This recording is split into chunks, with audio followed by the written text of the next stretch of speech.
สบายดีทุกคนยินดีต้อนรับทุกคนเข้าสู่ซอนอูลองสารหลังจากที่เราไปถ่ายในตัวเมืองมาแล้วเนาะวันนี้เราจะเข้าไปในหมู่บ้านของพวกเราทุกคนอันนี้เป็นบ้านพลม่วงเมืองลองสารแข่งไซสมบูรณ์เด้อน้ำท่วมอีกแล้วโอ้ตัวเคยเห็นน้ำท่วมปะลูกโอ้ตัวบ่เคยเห็นโอ้ เคยเห็นบ่ผมบ่ตัวบ่เคยเห็นน้ำท่วมว่ะโอ้ยเมียพาไปเบิ่งน้ำท่วมเด้อตอนนี้ฮะเมตุปีกับเมตุคูนนั้นออกมาห้าออโต้บ่ได้แล้วน้ำท่วมหมดเลยโตผมรู้สึกเป็นไข่เจ้าจะมีใครวะไอ้ที่ข่อยกินยาลัดเมื่อคืนนี่ท่านหนักกว่านี้อีกเมื่อได้กินยาอีกพักผ่อนกินข้าวกินยาที่ข่อยจะรับนิดนึงล่ะอุกหมาคนฟ้าวขายเครื่องเห็นนั่นเห็นนี่โตกันมาให้เข้าจนไปหิวกว่าไหนในทุกคนน้ำท่วมแถวนี้บ่ท่วมแล้วแถวนี้สูงกันท่วมมาพี่แล้วเป็นทางเหนือบ้านโบเหลือเด้อเตยเนาะ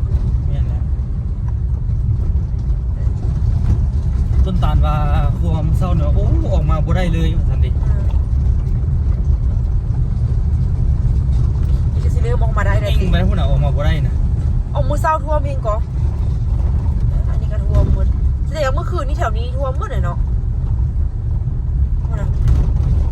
ไอ้น้ำนี่มันไหลไป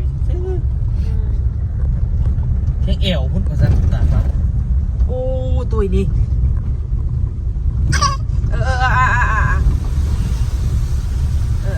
โอ้นี่มาบุไรแทก็ตุยเข้าไหม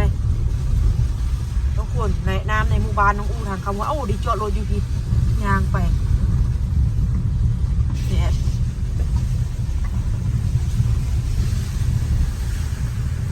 ไม่ถามมันเองเอ้ามันท่วมไหลวะไปรถจะไปแวงกันไหมล่ะบ่ได้เข้าไปคือกันมันท่วมไหลวะรถนี้เข้าไปได้บ่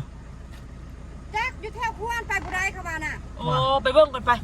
มาแพงร้านกันไฮเดี๋ยวก่อนให้โอ้น้ำท่วมหมดเลยปลาเฮ้ยตูนท่วมมืดปุ๊บเป็นเอาดิคือปีนั้นเลยปีนั้นเป็นเอานี้แหละเพลงก็ดีอีก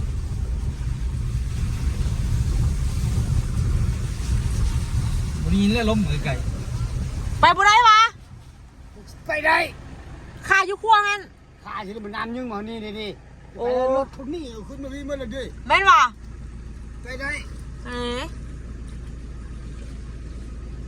เขาสิเลี้ยวรถจะไหนวะนี่เฮ้ยขอซิมาเลี้ยวบนข้างหน้านี่รู้จักเขาจอดตันเบิ้งเราไปเอามันกับบริสูงเลยล่ะย่างไปกันได้เพียงเอวคุณตัวขั้วพุ่นเพียงเอวนี่โมนี่กระทอนี้แล้วย่างไปบ่ย่างกันย่างไปออยดิสนะอ๋อเจ๊เอามาออโต้มาค่อยๆแล้วพี่น้อยป้อไปเอาพระเจ๊บอกไปไปพอพาไปเบิ้งน้ำท่วมไปบุได้ติ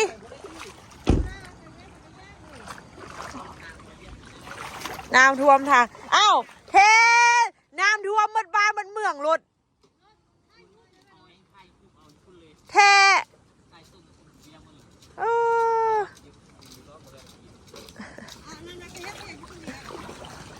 โอ้โตน้ำท่วมอันนี้เป็นทางเข้าบ้านเด้อ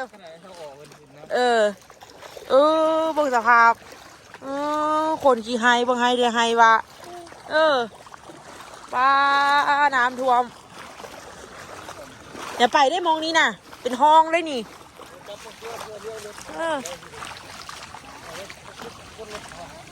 ป้าเฮ้ยตุ่มบ่เป็นท่วมติเฮ้ยตุ่มบ่ท่วมอ่ะเฮ้ฝนพวกเราไปหินซ่อหันอันมองเหลวน้ำอันแถวหงเหียนฮะน่ะฮอดเครื่องเหือนเข้าอยู่เครื่องกลางเลยแต่ว่ามันขึ้นนิดนึงเครื่องวัดอันที่มันขึ้นเศร้านี่เขาได้ยังออกมาอยู่เลยรู้จักแสดงว่าน้ำขึ้นนั่นนี่เนาะ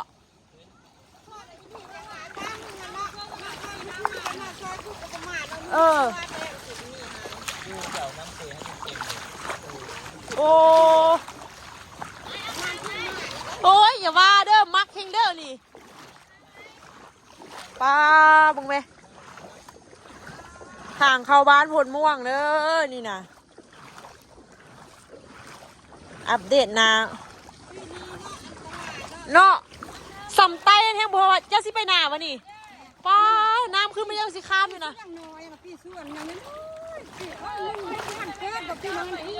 อันนี้น่ะได้ขี้เหงา ก็เกิดแล้วบอกเขาก็ยังมาขี้เหือสร้างว่าเขาก็เยอะละเขาก็เยอะละเฮียนปอเด้อแล้วหู เขาเงี้ยนวะ เขาเลยเนาะโอ้เลิกแท้ๆพูดน่ะ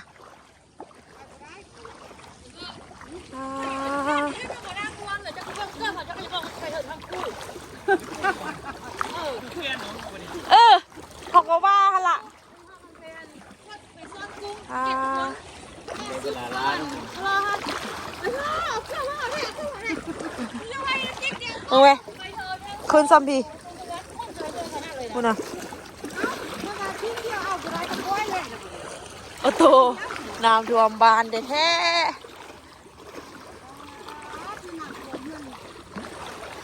เหือนแม่นี่นี่ท่วมหมดเลยเนาะท่วมแต่เหือนแม่นี่ตินี่มองอื่นก็สิบ่ท่วมแล้วเบิ่งนี่ ดิ้นพลังน้ำมันจะรวมกันฝากกูซาป้าสักรวมกัน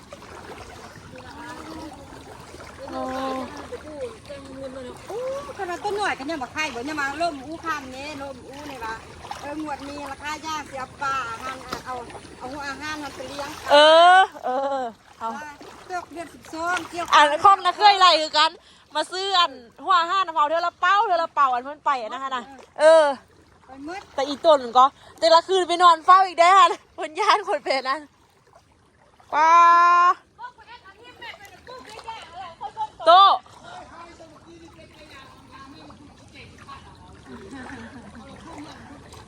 โอ้อยากบอกเข้านะแม่นี่เนาะโอ้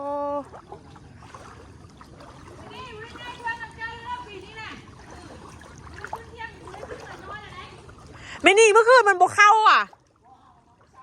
โอ้มันห้ามามือเศร้านี่เฮือนยู่อันหินซ่อขนาดยู่อันดอนแคมันเข้าปลูกพักขนาดฮอตเครื่องกลางเลยเบิ้งเครื่องเข้าเบิ้งอะไรท่านเอ้ยท่านได้ยืนเบิ้งเฮือนตัวเองน้ำท่วมเมื่อไปโลด ต้องมีนางสถานไหม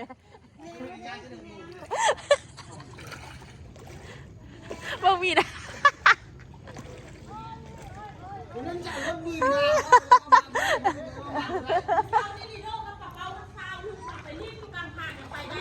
แฮ่มือเช้านี่ปลา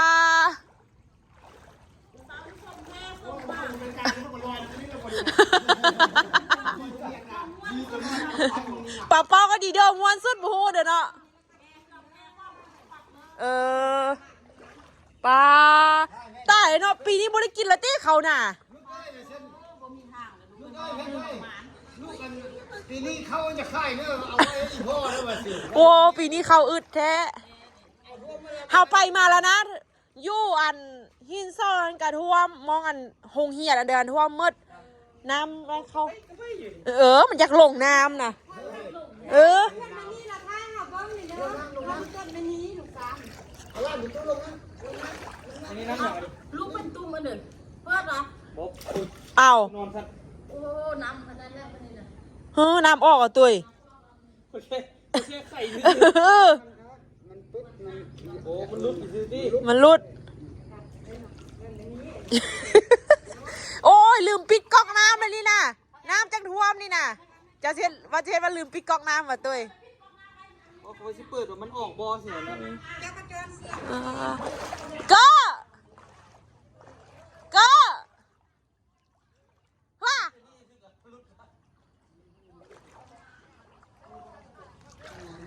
โอ้ยจนไปในเมืองอะเดิมมานะมาพี่อีกนี่นะจนไปในเมืองอะเดิมมาแล้วมาพี่อีกมา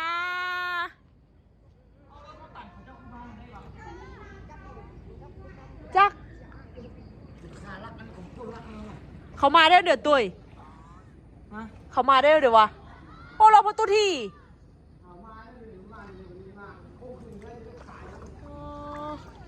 เก้ากูไปโรงเรียนวะเก้ากูไปโรงเรียนวะ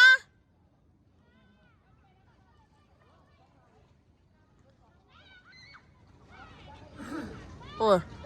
ทุกคนทางพูดก็มาพี่บ่ได้ทางพี่ก็มาพี่บ่ได้แถวนี้มันจะเป็นแถวขัวแถวน้ำมาทุกคนหัวเมิดในหมู่บ้านน่ะอันนี้เป็นเหือนหมู่แต่ว่าหมู่มันไปเวียกละมื้อเช้านี่เพิ่นว่ายังบ่ได้เข้ามานี่พอมูนว่าขันล้านเพิ่นอยู่ก็สิลอยนะมื้อนี้อีกโอ้ออโต้กับมักเนาะอาตีลงน้ำในนึงมึงดูตัวอาตีออโต้ลงน้ำในนึงมึงดูเปื้อนเนาะแท้อยากลงแท้ข้าขวาให้จนตาดำตาแดงไม่ให้แท้ให้มาบ้างไหมรถเขาคือมาได้ปะ ของแท้เนาะ รถเขาจอดตันไปเลย ก็ว่าป้า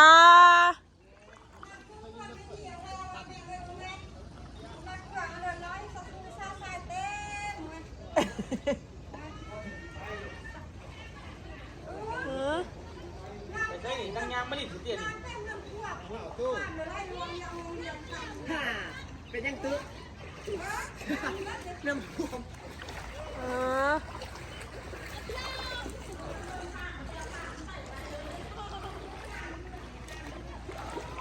ไปบ้านที่ซ่อเนี่ยท่วมบ้าน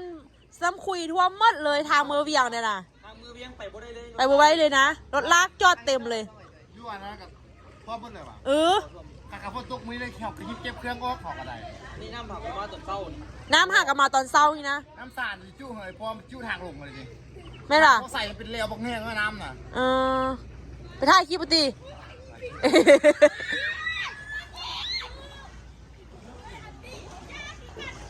อ้าวไทเกอร์มาน้ำมูอีก ง่ายวัดไอ้สิ่งไหนว่าได้เลยทุกท่าน ฮะ เขากำลังย้ายครัว ขึ้นเรื่องหัวสิอยู่ในบ้านก็ได้ พอกูกิ๊ก แต่ไม่ต้องเพื่อไม่เสียหรอวะ อ้าวเกอร์แววเฮียน เวลาไม่ต้องกินน้ำแห้งก่อน ความกับความไม่เดียว ป้าเดี๋ยวไปเอื้ออุ้มเอื้อยเขาเจ๊ต้นตาลบุญแม่อยากมาน้ำมูอีกอันนี้ก็ได้เชื่อ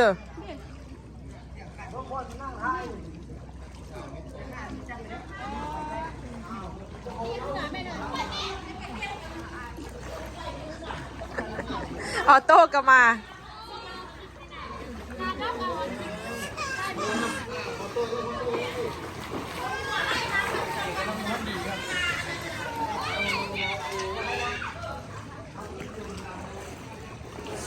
ต้นตาลไปอุ้มมันไปอุ้มเกอร์มันเยอะมีนาอุ้มไหม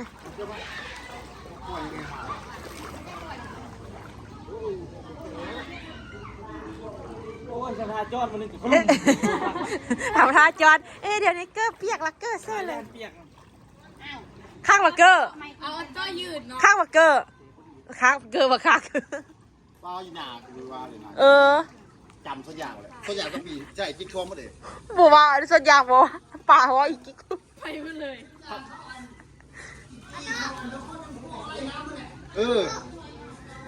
แม่ละ สลัดกระดุกแล้วมันกับเพื่อออกบ่ บ่ออกไอ้ตัวบุยู่ละ ออก มันซัดแห้ง น้ำแห้งนะน้ำไหล กูเขียนจับมันใต้ขึ้น เครียด เขียนใต้ขึ้นค่ะนี่เป็นตัวเขียนนะผมเป็นตัว เอาตัวหมวอะไรน้ำแปลงของเสียทุกข์ไป แม่น อะไรก่อน หัวไล่น้ำหัวไล่น้ำสารหัวมาแล้วน้ำสารขึ้นอยู่วัด อย่ามาหาเกอร์นี่ นี่น่ะ อยู่วัดดิ ไปก๊อปเพชร ซอยจุ เฮ้ย ตัว ตัว ดำ แล้วเราไปรอค่ายดีกว่า ไม่ได้มีผู้งูแน่น่ะตัวในนั้นเนาะ นี่บุหูเลยปุยนะ เก็บหลักฐาน อุ้ยสั่งแล้ว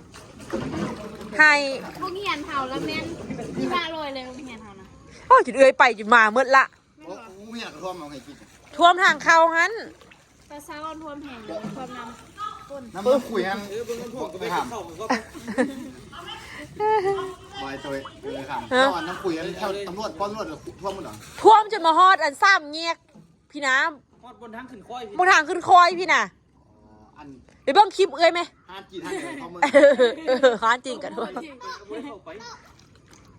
รู้จักรถไอ้ตัวย่อมใส่ อันหงเฮียนหินซ่อน่ะกระท่วม โอ้มันตั้มดิขนาดมันตั้ม แล้วเฮือนกับเจ้าขนาดยู่ลุ่มขนาดท่วมมันเครื่องกลางฮอดอันปากประตูพี่นะ นักเกิบอยู่แล้วแต่ว่าปอน เบื้องไอ้ตัวโหดสัตว์ยังไม่อยู่เลย น้ำท่วยทางเข้าบ้าน เฮ้ยไอ้เบอร์17ออกอะไรตกน้ำ เฮ็ดตกกับเฮ็ดซื่อๆผู้ค้าน้อยๆเลี้ยว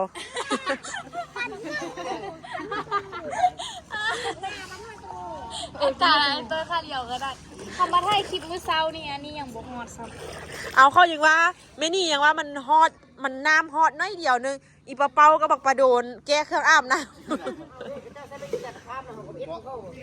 เช้าที่ทันได้ลงคลิปเลย ไหวแล้วเขาจะร้อนเลยเนาะ ตลกบ้านนึงอ่ะ ตื่นนอนมาป้าแมนเดอร์หน้ามันอยู่ในห้วยน่ะเครื่องน่ะจักแมนเดอร์มาลงไล่อยู่ห้วยเอาวันหมด ครับ เออ อีแตนกับพ่ออีแตนมาเบิร์นเด้อครับ ค่อยๆอยู่ เอาลงได้ครับเอาลงไปคิดช่วยลงหรือว่าจะต้นฮ้อนหรอก็รอบไปทานข้าวก็เอาไว้เกี่ยนตัวเป็นนั่นเกี่ยน ว่าความฝ่ายโทษแม่สิบุ เพราะว่าเขาสิข้ามไปอันน่ะข้ามไปฟังเหนืออีก คนเดือดทานเกี่ยนทั้งหมดจะมาเนี่ยรวมเลยรวมพอแล้วจบเลย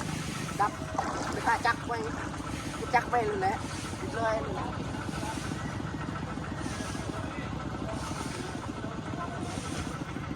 กำลังคิดอยู่สิไปว่าบ่ไปบ่เพิ่นก็ได้เพิ่นก็จันแล้วอ่ะโอ้ลอยแท้มึงไดเกอร์นี่เปียกเลย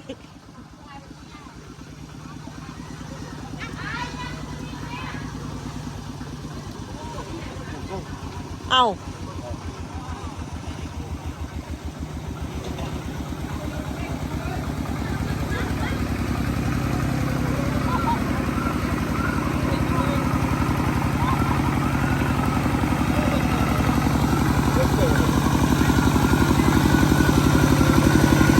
จักแดดจันแล้ว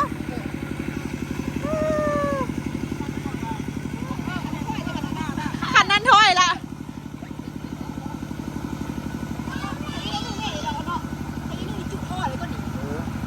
รถนี้มาตั้ม ขนาดเท่าไหร่ละขนาดเท่าไหร่ละไปไปได้แล้วกันใครแล้วขนาดสู้กันนี่ โอ้ เด็กเบิ้ง เบาน้องเนาะไอ้ดีลุยมาเลยไอ้ดีเนี่ย เดี๋ยวเบิ้งได้ปีนจะห้ามไอ้ดีละบ้า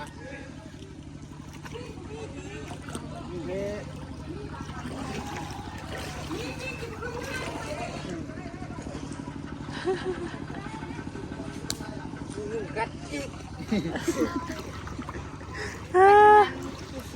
เลิกบอกทางกันทางตัวนั่งไปห้าคนกันทางน้ำ เหงื่อก่อนกันเจอหิวเขากี่ข้าวรอโอ้ตายอ่ะ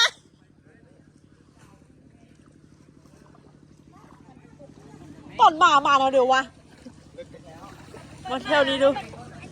อาญาเบิ้งจะบุญทำไมบุญเลิกเกี่ยว เลิกหมดแถวนี้ตี้ทางขึ้นนี้ตี้ดูเมื่อกี้คือว่ามามองนี้อ้าว จูน มีข้ามลอยน้ำเลย เอาแม่ไปค่ายแม่นะ เปียกหมด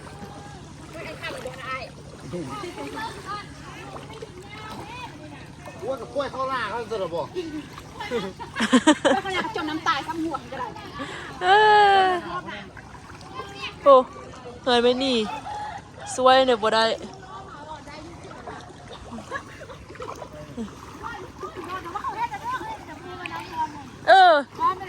เหือนยู่ยินซ่อน่ะอันยู่อันแพ้วงเหียนหั่นน่ะไปเลยครึ่งนึงเลยเขาไปมื้อเช้านี่เหือนเรามันบ่จักปูนจักอันเดียวเรากำลังเฮ็ดใหม่ปูนแข็งหมด เสียดายเนาะ จังเวลาบุกเก็ตเดี๋ยวไว้กับต้องมาลิ้นไทยห่างเงิน ก็เดี๋ยวได้เลยเนาะไป เวลาไป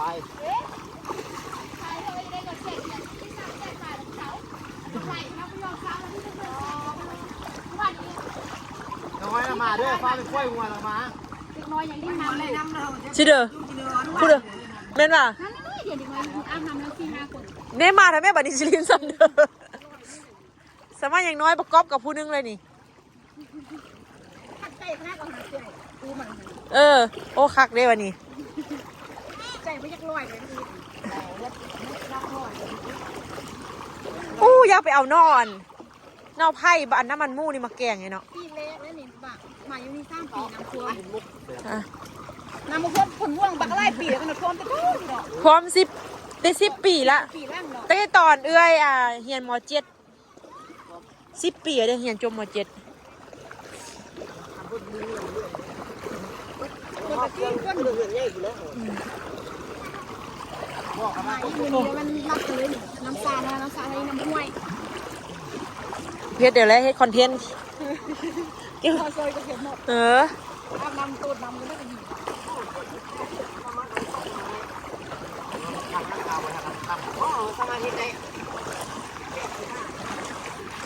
อยากได้นอไผ่น้ำมันหมูอันโตอันน้อยๆซ่องนี้เท่านี้หั่นน่ะไปแกงนะอยากกินคือกันจะสั่งน้ำไล่เบิ่งรถจอดไปทางนี้เลยทุกคนน้ำท่วมพูดนะเบิ่งรถพูดแล้วก็มาจอดไว้นี่หมดออโต้ก็ได้คักเลยออโต้กันฮะจ้า พวกเราที่ย่างที่ลองจังไข่สิ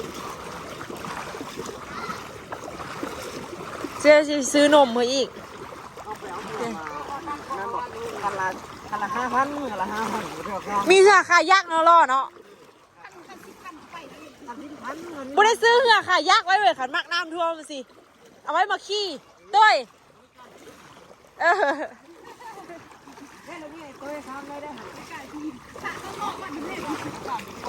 ต้ยเขาซื้อเหือขายักษ์มาไว้บ่ซื้อเหือขายักษ์มาไว้บ่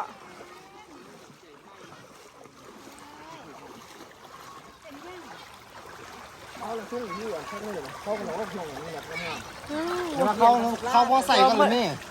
เม็ดบอกเหรอนี่บอกว่าได้กินแล้วตี้ขันท่วมมานี่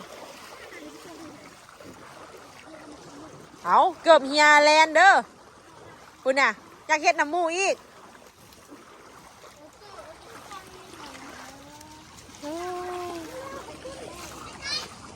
จะกินอ้อเถ่าเนาะชื่อมีเถ่าอยู่น้องเก้ากับโบมีอันนี้ทัวร์มืดอันนี้ก็เลยสิเด้อ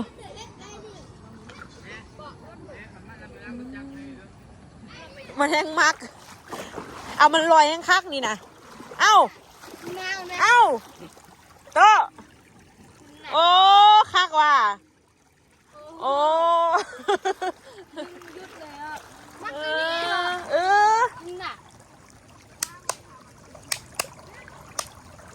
อยากคนหนาบูดใส่หนาบูด เอ้าย่างอีกเลยคุณน่ะ ลง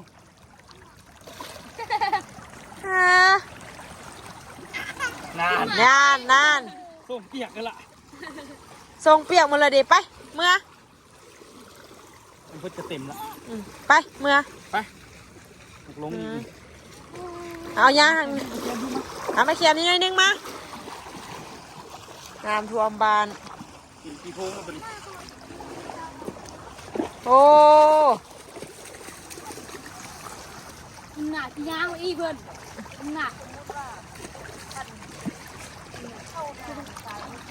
นี่หนักมันโยกตกอ่ะตกอะไรเสื้อขาวกับเสื้อสวยหมดเลย ตักลูก มันเป็นยังไงเลยมันโยกกันมันมาลงกันไหมสักทีไปที่แหละนำความมาเราว่า เขาบอกได้กินข้าว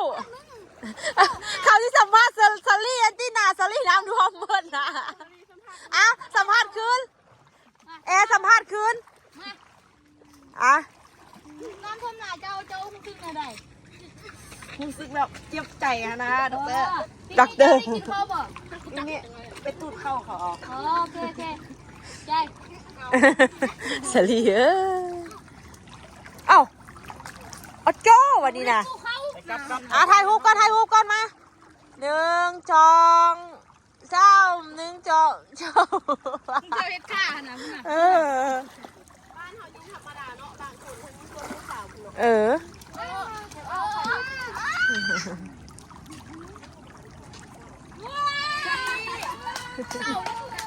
เอา เพี้ย ปลาแข่งได้แก่ทรงราคาก็เก้าวันนี้เออของมักให้มันมักลินนามักแค่มักว่ะตัวเอ้ยหูแบยังเนาะ ท้องก็ลืมเจ็บ ท้องก็ลืมเจ็บ ลืมเลยว่าเจ็บท้อง พอกูบอกไอ้ถูกเฮ็ดหยังกูก๊อกเงินกูบอกเมื่อกี้คือว่าน้ำตาออกอยู่วันนี้คือว่ายิ้มอ่ะนี่ อะไรลินนา โอ้คุณน่ะ คืบตีนนี่คุณคืบตีนนี่อย่าเฮ็ดเสื้อเปื้อนเสื้อสิเปื้อนโอ้ยเช็ดปะเนียวเช็ดปะเนียว จะแก้เสื้อลง ปะเนียว มันหูมดก็น้อยมันยองมันยังไปเมื่อ ลุยลุยเจ้าเป็นเบ็ดนะ โอ้ยเบ็ดอยามาใกล้เด้ยานดิเอาไปเมื่อ